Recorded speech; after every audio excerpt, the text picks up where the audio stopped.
I really like this game, but I have a really crappy track record with trying to review it. Now, don't get me wrong, Destiny 2 is fun to play.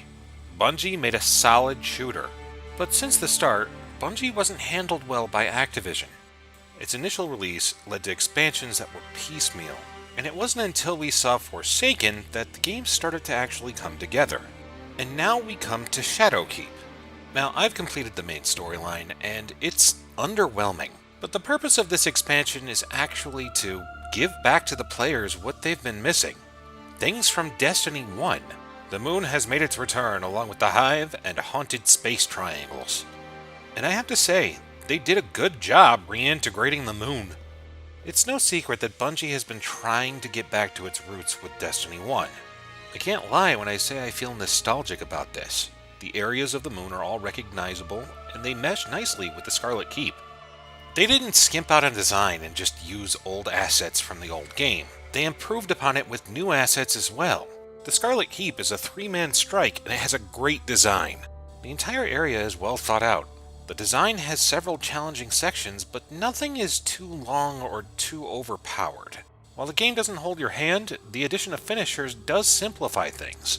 And using a finisher is completely optional.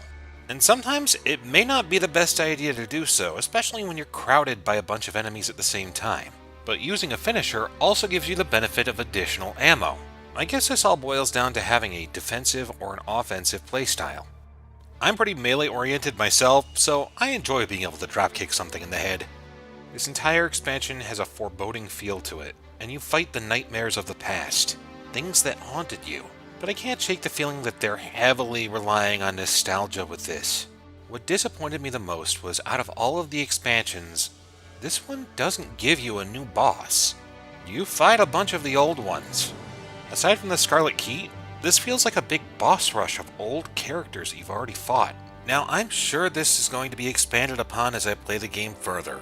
Big takeaway is, this is the first expansion we've gotten with them separating from Activision.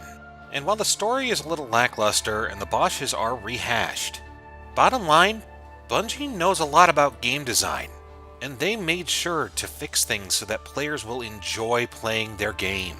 The move to Steam made it easier to find friends on your friends list.